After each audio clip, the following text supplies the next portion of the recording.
Tes, suara saya jelas, gambarnya jelas, Pak. Selamat malam. Assalamualaikum warahmatullahi wabarakatuh.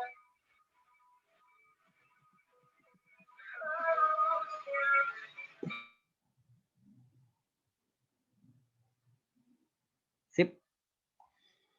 Ini kita dulu. Ini semalam ini nggak ada data nih. Terus kayaknya minggu ini minggu tenang ya. Saya udah lupa. Saya ke Excel. Jadi saya biasanya gitu pas saya download dulu data sepekan tuh. Ini dia. Jadi kalau kita lihat di sini, ini siapin di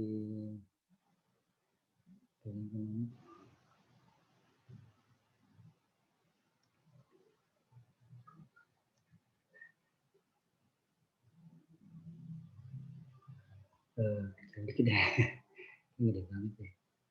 Kayaknya turun dalam juga ya ternyata ya. Coba kita ukur ya.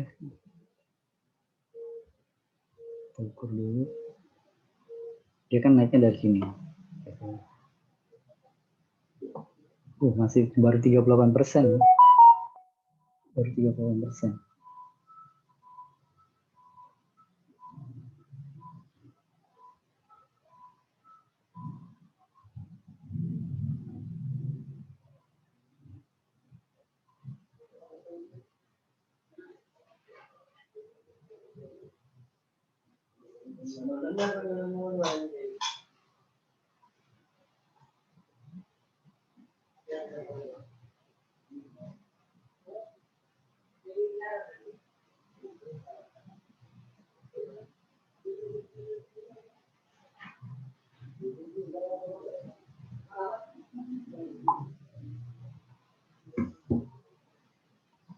Oke, kita lihat di sini. Excel udah buat. Oke. Jadi ini kebiasaan gitu kalau hari ini datanya bisa di-download tuh di hari Minggu. Di hari Minggu kita bisa download datanya itu di Action Forex ya. Ini biasa aja nih. Jadi kita bisa pakai Action Forex di sini. Itu persiapan gitu ya. Kan kalau udah di Excel kan tuh enak gitu, bisa buka kapan aja. Malam juga Pak, enak kita buka aja jadi kayak gini nih. Nah, terus enaknya lagi apa? Menurut saya itu enak, bagian enaknya tuh kenapa saya suka pakai ini karena dia tuh nggak ada ini ya, nggak ada apa kayak di Forex Factory itu high low impact itu nggak dilihatin gitu, nggak ada impact. Jadi dia blank begini. Jadi kita kemudian yang nilai ya, artinya dengan kayak gini. Awal tuh saya tuh kayak apa ya, jadi mau belajar semuanya gitu. Jadi ini apa ya, money supply ini tentang apa gitu ya, sini apa gitu kira-kira gitu ya. Dan kalau gini tinggal buat besok aja sepertinya yang menarik sih nggak ada. Seperti nggak ada data yang cenderung gimana gitu ya. Cuma lihat ini si Jermannya trade balance-nya masih surplus kan. Kalau surplus ya asumsinya bisa lebih menguntungkan bagi dia itu kalau mata uangnya lagi melemah. Jadi euro bisa mungkin bergerak turun. Terus hari Rabunya CPI. CPI Jerman kayaknya boleh nih. Soalnya nggak ada data lain. Kemudian jam 20.30 inflasinya Amerika. Terus crude oil. Terus Kamis ada jobless claim. Nah ini lagi GDP-nya dari 16%, sekarang pertumbuhannya diprediksi untuk kuartal keempat tuh cuma 0,5% aja. Ini concern bisa jatuh ini. Industrial production, tapi ini yang bisa ngeremnya cuma ini aja nih. Tinggal lihat, tapi ini kan ya, ini belum final nih. Nah, perhatiannya entah di mana, entah apakah di produksi tingkat sektor industri atau di mana gitu. Nah, ini kelihatan agak naik ya, sedikit CLP agak naik. Ya ini enggak terlalu banyak data. Jadi minggu ini kita sebenarnya lebih banyak faktor teknikal yang bicara bisa dipakai ya. Pindah time frame pendek dulu. Lupa nih kenapa time frame. Oh ya ini gara-gara tadi nyiapin report ya. Pindah dulu template ini. Buang dulu inilah. Kita pindah ke time frame pendek ya. Mau trading ya pindah time frame pendek. Kalau time frame panjang itu susah gitu ngambil posisi. Jadi di sini saya punya resisten sayanya ini. Ini di atas ini juga ada nih. Seperti sini. Ini resisten. Jadi kita ambil dari shadow ini aja. Terus yang di sini kita siapin di sini supportnya yang paling dekat dah. Tinggal tunggu deh. Gold, naik ya kenceng ya. Saya nganggap dia koreksi. Jadi kalau lihat begini, saya nganggap dia koreksi. Jadi masih mungkin dia turun gitu. Kalau tarikan ini kan saya pikir dia nanti akan begini, naik turun, kemudian dia koreksi sampai sekitar 50. Nah, jadi harapannya bisa begini, atau dia gerak sampai 61,8 terus dia kembali. Jadi kalau pakai teori ini bisa sell limit di 50% dan 61,8%, atau buy, saya rasa kalau dia bisa breakout dari sini. Itu lebih pas, soalnya antara 61,8% dengan shadow ini kayaknya dekat gitu. Jadi ini pindah time frame pendek dulu, ini time frame panjang buat analisa, soalnya time frame pasti panjang. Agak susah ya bikin analisa dengan time frame pendek. Karena kan dia mudah berubah ya, jadi kalau kita bikin pakai time frame pendek itu masa laku analisa kita tuh pendek gitu. Ini agak susah. Masih coba buy, ini kalau gini masih cari buy. Jadi atau time frame pendek lagi? Belum juga ya. Ini pindah dulu, oke. Nah, pound sterling juga sama nih, cuma saya rasa masih punya ruang untuk buy jadinya. Bisa buy limit di 50 atau buy limit di 61,8. Kalau pakai buy limit, tapi kita mau manual, template-nya pindahkan dulu. Pindahkan. Oke. Ya, ini kita siap-siap support resistennya, saya rasa ini ya. Di sini ini deh.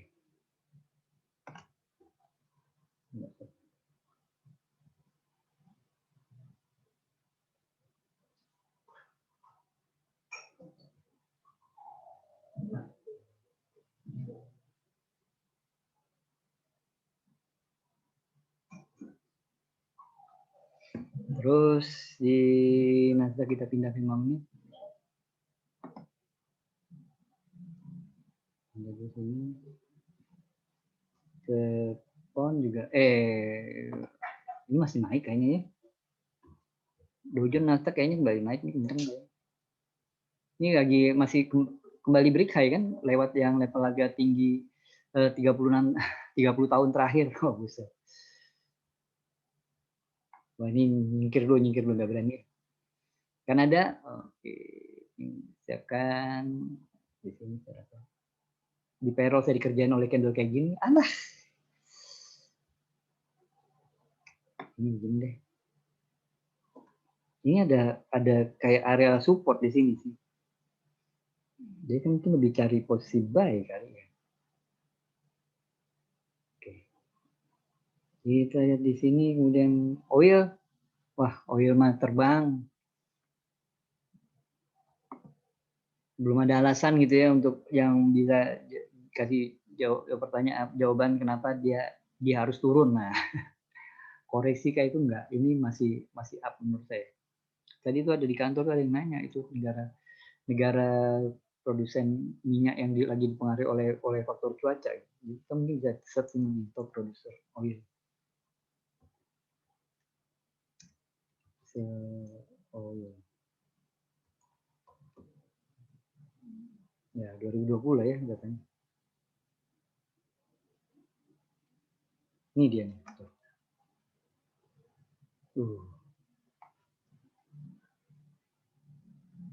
Top producer oil itu ada United States, Amerika, Saudi Arabia. Amerika sekarang terbesar.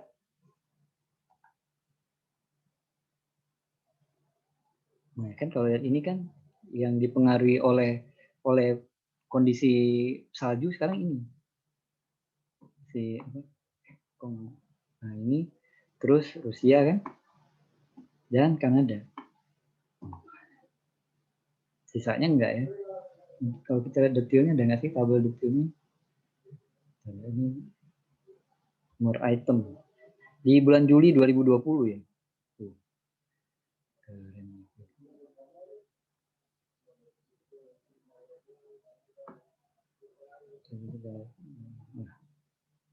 Iya, situsnya nggak bisa dibuka. Kenapa ya? Mau pakai ini VPN biasanya.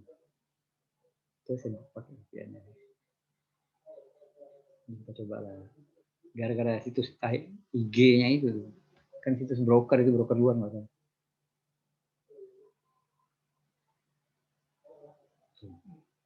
Tunggu lah. Tapi ini masih jadi artinya apa? Negara produsen yang 1, 2, 3 itu, yang 1, 3, 4 itu kan lagi kena ini, lagi kena masalah salju ya. Jadi ya beginilah, masih tinggi. Jadi menurut saya sekarang yang perlu diamati kalau mau mengincar sell oil ya ngeliat cuaca aja.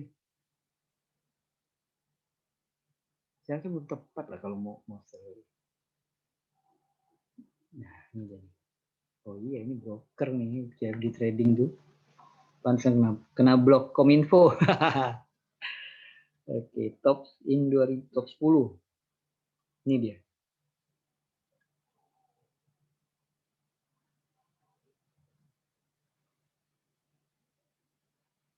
Di 25 Juli 2020.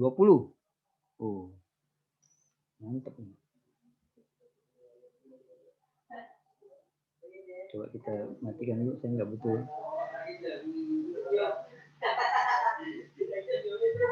Kita pindahin aja sebenarnya. Butuh dari googling aja udah cukup ya. Oke deh. Sambil nunggu. Ini malam ini nggak ada data ya, nggak ada data sama sekali. Sebenarnya nggak enak kalau nggak ada data, sebenarnya nggak enak. Maksudnya ya, soalnya kalau pakai teknikal kita cenderung antara menunggu adanya gerakan dan kita nggak tahu kapan dia akan begitu ya. Saya pindah time frame pendek nih semuanya nih. Ini asik nih. Coba kalau itu 50 jangan itu ini satunya.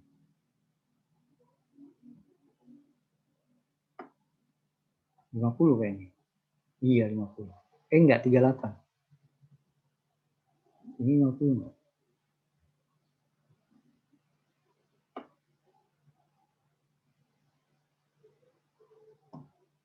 Ini yang 50. Ini saya hapus. Ini 50. Jadi ini bisa kalau pakai teori gitu ya. Teori webnya jadi nih. Ini web satunya. Saya nggak dapet. Ini 2. Ini 3. Ini lagi 4 ini. Berarti ini ada 5. 5 dan kedepannya ada ABC. Berarti ada kemungkinan dia akan cukup gitu kayaknya. Time frame ini tapi time frame 5 menit ya. Kayaknya naiknya cukup ya nih. Wah, nggak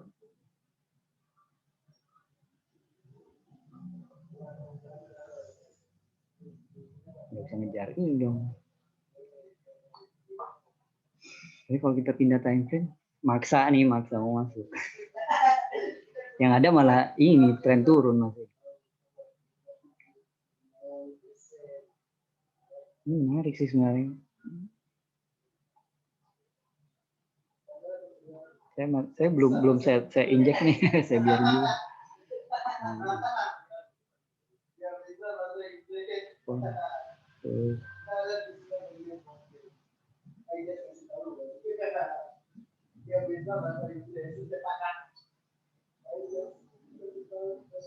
Oke deh. Ya, siapa? Kalau yang mau ditanyakan ada yang mau dikomentar silakan, Pak. Kalau kemarin tuh payroll-nya tuh kalau kita mati payroll-nya enggak. Payroll-nya bagus malah ya. Rendah, benar-benar rendah, bukan bagus sebenarnya. Tapi itu diwajari.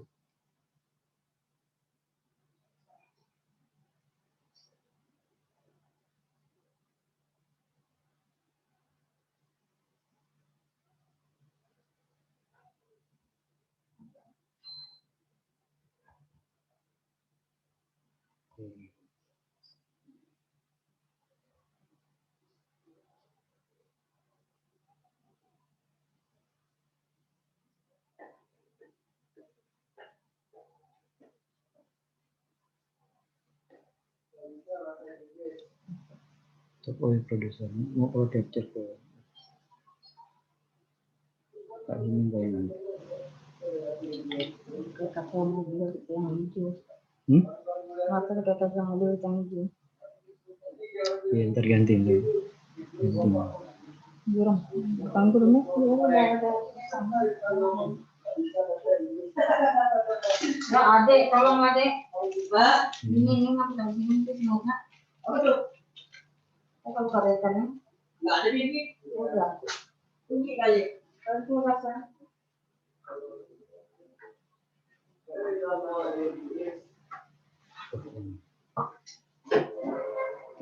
Ya. Kita lihat lagi ada pergerakan nggak sepi sih. Belum ada ya. Ada. Ini lewat Swiss nggak mau udah siap-siap di sini lah. Gue tuh kan. Tadi kalau apa ya? Tadi ngitungnya begini tadi. Saya tadi ngitungnya begini tadi.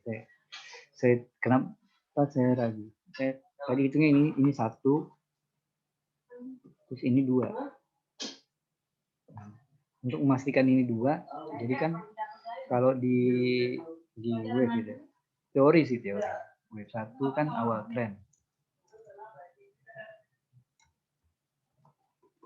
Ini kita susah masuk di awal tren. Biasanya nggak bisa masuk juga. Terus wave 2 koreksi wave 1.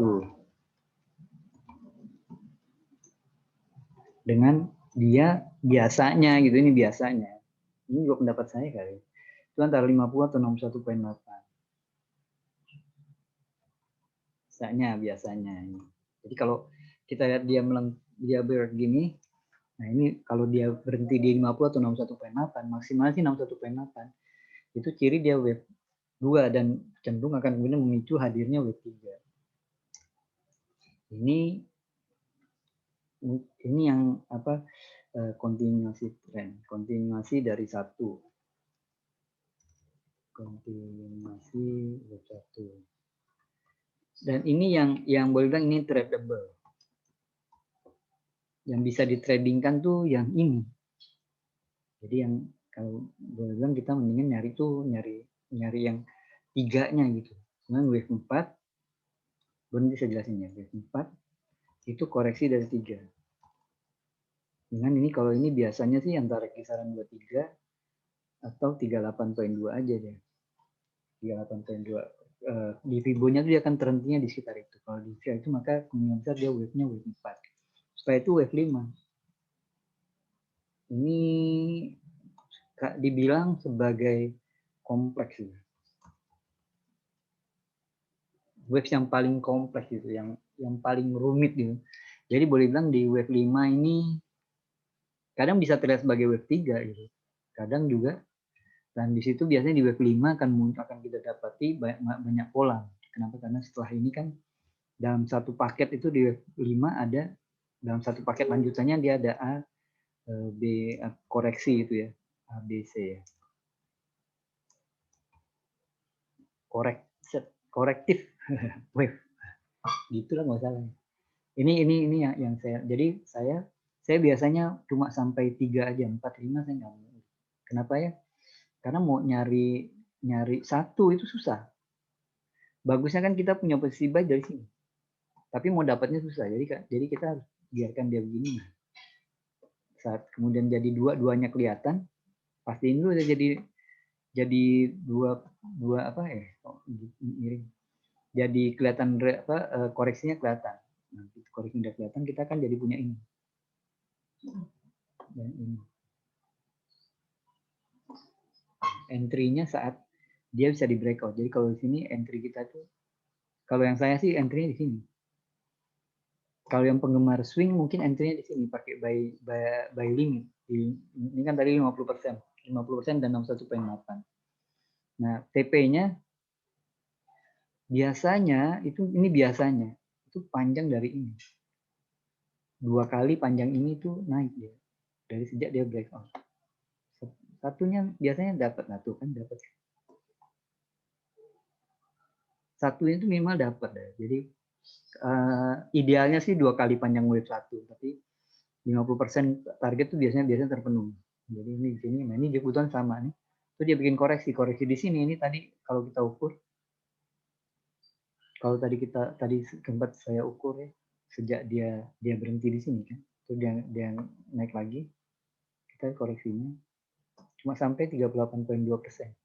Maka ini kalau dia lanjut, maka yang ini, pakai apa? Pakai ini aja. Gerakan yang ini kemungkinan besar lagi bikin antara 5A, B, dan C. Jadi ini mungkin akan muncul pola. Kalau gini ya nggak menarik untuk ambil posisi di time frame ini ya, di time frame ini. Wave itu problemnya juga satu, yaitu soal subjektivitas.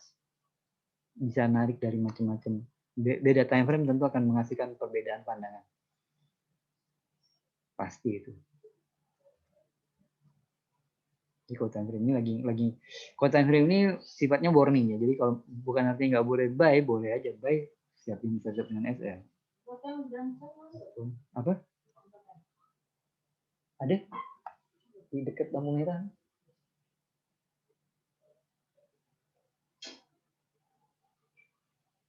Ini oke, kita tunggu deh. Jadi itu tadi sekilas teori ya, teori dikit tentang wave, dikit aja. Tapi toh saya rencana itu kita mulai Maret nanti kita start dari new lagi, kita start dari beginning lagi, dari basic lagi. Nah, kemudian kan sebagian besar teman-teman kan masa membershipnya banyak yang habis di Februari. Kalau apa mau lanjut ya silakan.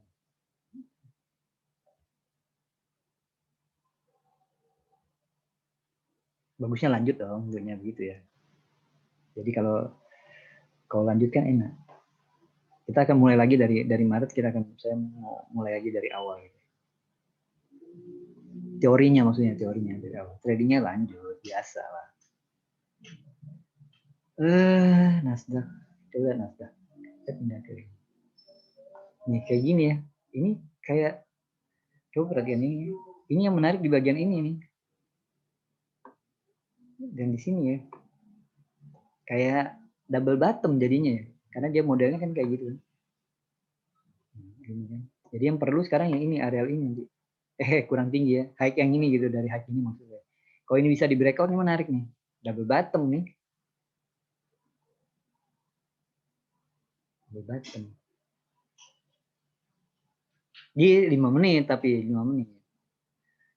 Jadi kalau dia bisa ngeliatin ini 5 menit.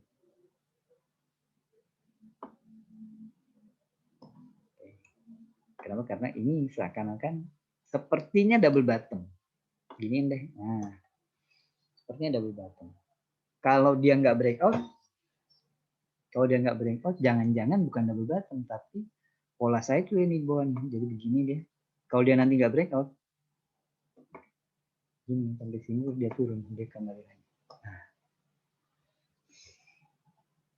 jangan-jangan gitu ya, jangan-jangan. Kalau di Dow Jones coba lihat. Jadi candle pendek pun sebenarnya bisa kita temukan pola. Ini, wah ini susah ini. Enggak juga ya. Kalau begini jadinya enggak. Dia udah punya bottom sih emang. Ini support ini kuat sekali. Dia punya support nih, dia udah bikin kaki ya. Dia udah bikin tangga, bukan kaki, sorry. Ini, kemudian dia naik lagi kan di sini. Berhenti di sini, naik lagi, berhenti di sini. Ini ada supportnya nih. Resisten, dia udah breakout nih resistennya. Terdekat itu kayak mau bikin double cover. Ini berarti ya. So, ini. Sepertinya ini ya. Saya memperhatikan dari sini. Ini sepertinya jadi resisten. Terus di sini ke atasnya ada. Dah. Siap lagi dah. Cuma kalau kita bikin kayak pagar begini, dia mau lari kemana ya? Nggak bisa jalan malah harganya ya. Pindah time frame 5 menit betul bisa menghasilkan posisi.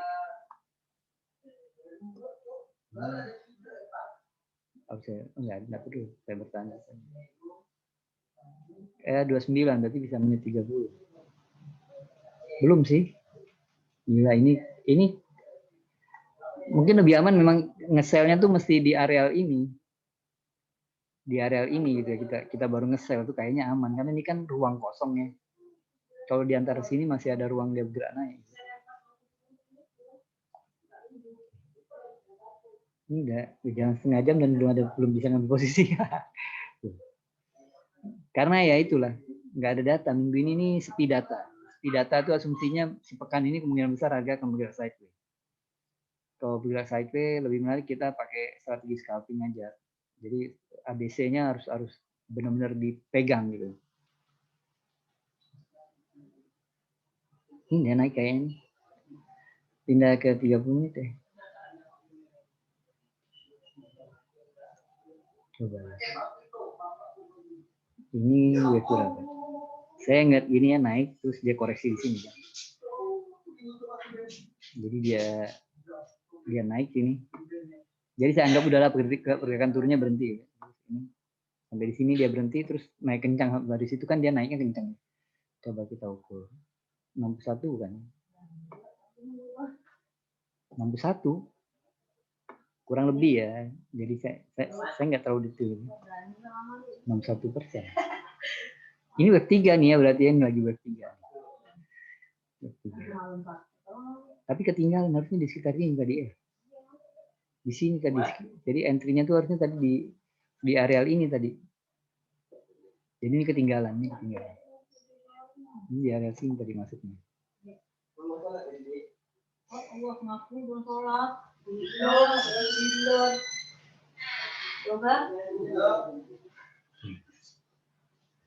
Yang 31-nya belum. Kan ngumpul deh. Oke, ini tunggu breakout. Banyak benar support resistance aja banyak sekali begitu. Tapi lebih menarik nyari sell di euro sih kayaknya. Kalau daily-nya tuh ya. Ya. Ini apa koreksi ya? Itu pasti koreksi ya karena trennya kan itu. Wih, 50% dia berhenti. Bullishnya balik. Tarik lagi. Udah lewat. Ini pakai 15 menit deh. Coba. Menit 44 kalau memang masih ada peluang untuk masuk deh. Kalau enggak tahu.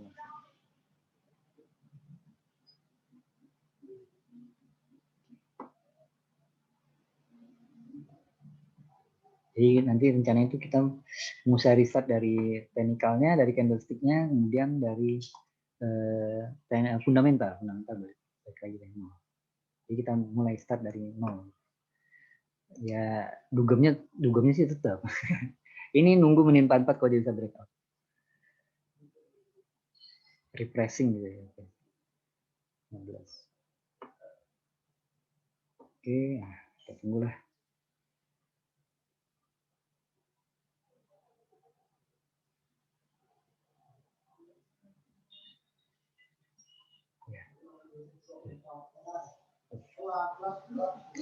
Belum ada yang breakout nih, jadi belum masuk. Tuh, nggak jadi dia breakout.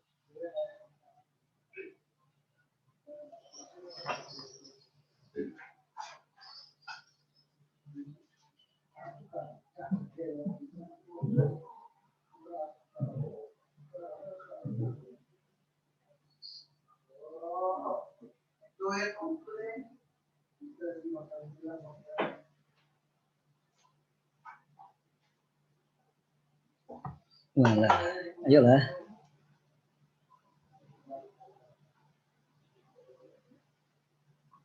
Golnya kan. Ini 34 nih. Breakout kali. Saya ikutan deh, kayaknya kenceng ya.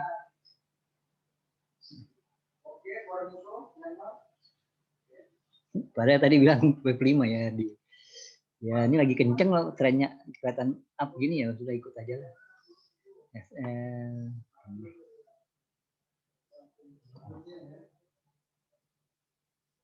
Ya. Terus ini bisa pakai story. Ya. Oke deh. kayaknya dia ngamuk gitu, jadi saya masuk aja lah. Euro kayaknya balik ini ketemu support ya, kita besarkan, ketemu support ya.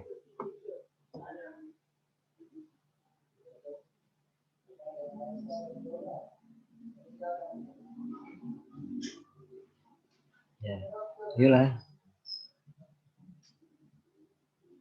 Kalau yang satu, deh. Sini aja lah, nggak jauh-jauh. Kasih TP nggak jauh-jauh.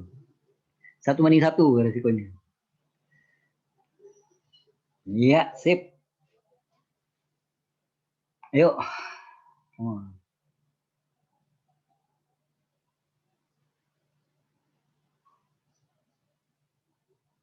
Come on.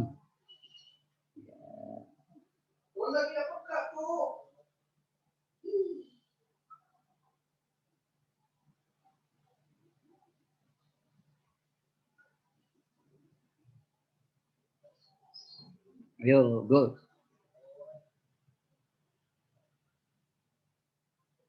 Ayo, go. Come on.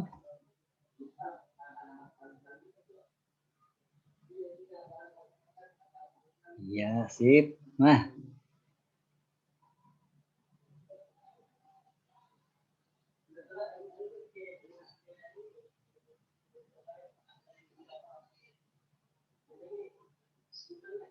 Saya ada download ini dari itu mana ya?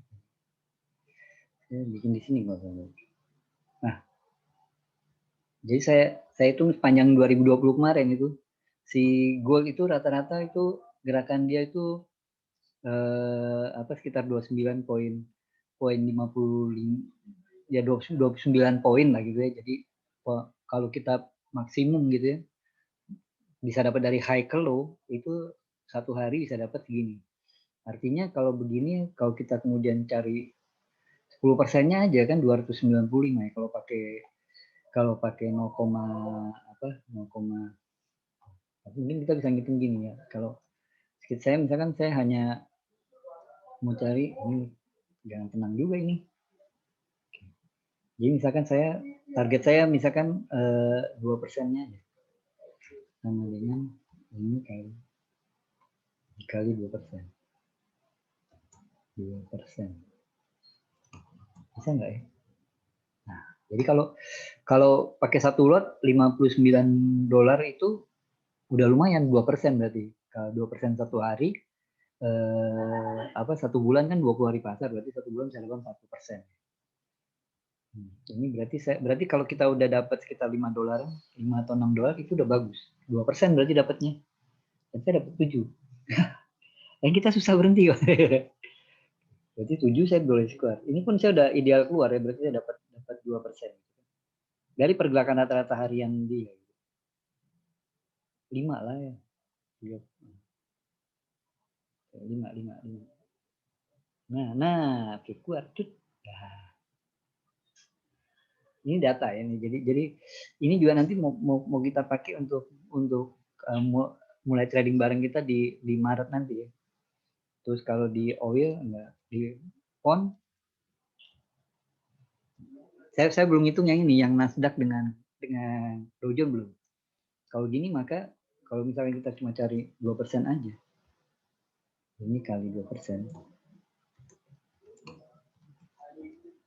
Jadi dapat 20 atau kalau pakai 0,1 2,4 sudah bagus.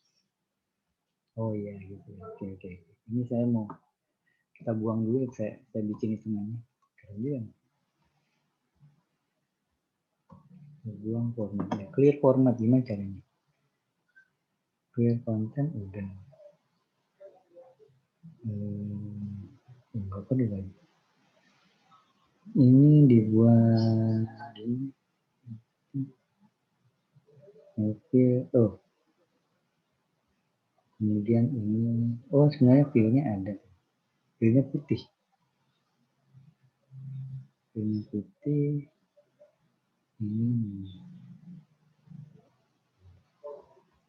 Jadi ini targetnya 2%. Persen. Terus kalau ini kita bikin misalkan 5%. Jadi ini sama dengan 5%. Ini kita kali 62. 2, 5, 7, 10 gitu ya. Nanti kita bikin. Ya, lanjut. Belum, tapi lumayan dulu lah, yang penting dapat dulu deh. Pemanasan pas lagi dapat teori. Nah, nanti itu yang mau saya sampaikan gitu. Jadi biar nggak bukan asal ABC gitu. ABC-nya tuh ada mungkin rule-nya itu ada gitu. Jadi kenapa kita cari misalkan 2%.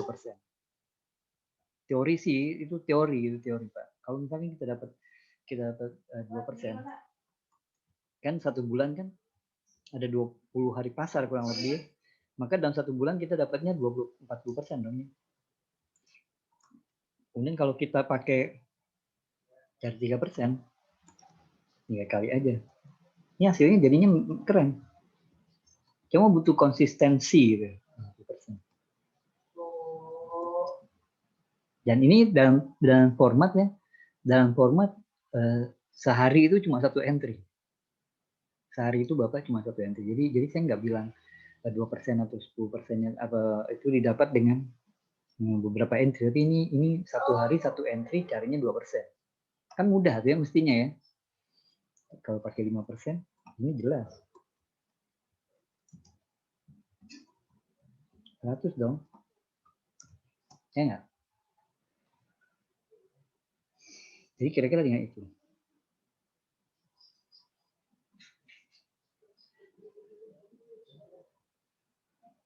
Ini kita bisa. Nah, tadi saya gimana kalau per entry dia kok mau end meeting ini? Kalau per entry-nya adalah 2%. Dalam 1 hari misalkan 1 hari di per itu gitu. Di satu hari kita ada ambil 3 kali entry. Kali 20. Ya, ini jelas jadi berapa? 60 kali 2, 120%. Profit dong gitu ya. Jadi 3 entry, 3 kali entry 1 hari, tiap harinya cuma per entry-nya cuma 2%. Bukan 2% dari equity, bukan. 2% dari rata-rata pergerakan itu yang kita cari. Ini dari gain-nya, ini ngayal namanya, menghitung berhayal. Tapi entry nggak bisa lah. Problemnya itu entry nggak bisa lah. Kenceng pula dia. Kenceng pula dia. Ya sudah lah. Dapat 10 malah Pak. Kalau dari sini kan si goldnya 29 tuh atau 2% kan 9. Ini kan 2%. Kalau 5% itu sama ini kali 5%.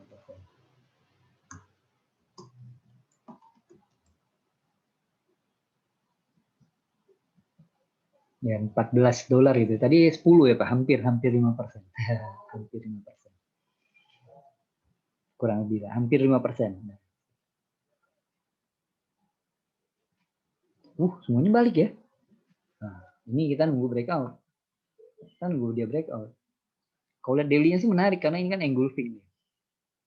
Dan yang di engulf itu bearish. Jadi bullishnya, saya suka bilang bullishnya is back, bullishnya balik.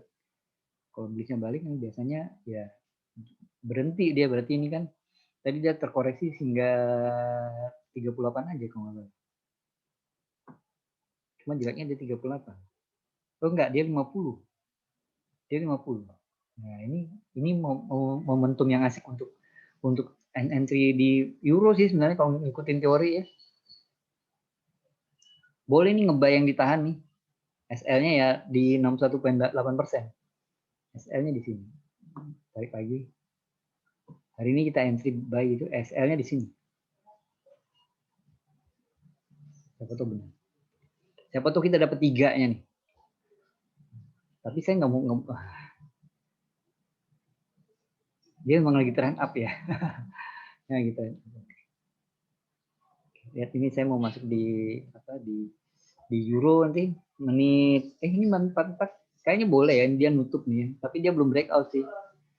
Ada ya resikokan segini lah ya. Di sini dia resikonya masih cukup nggak waktu. Masih bisa sih. Saya masuk lah ya 0,1 ya. Trennya masih up ya, yakin aja lah. Karena ya siapa tahu ini jadi apa? Jadi web 3 kayak. SL-nya tetap baru di sini. Iya, maksudnya mau trade startnya di 38 ya. Oke. Ya.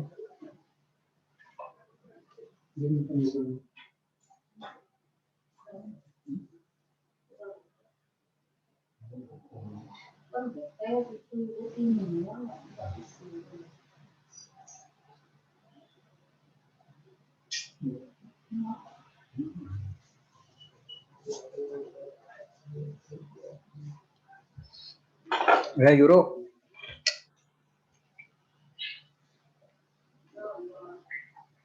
Menarik juga sih. Ngitung daily tadi ya Pak. Kalau buy itu bagusnya karena ngitung daily-nya aja. Pon. Kalau pon sih tetap up. Trennya masih up. Cuma agak mendebarkan kalau mau buy pon itu menurut saya. Kok yang mau kita tahan gitu.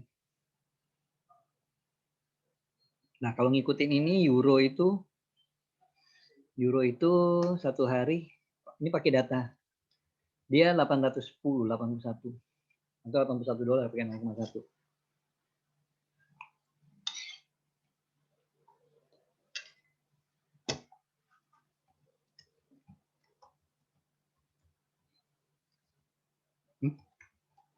Ya. Dia carinya $16. 1,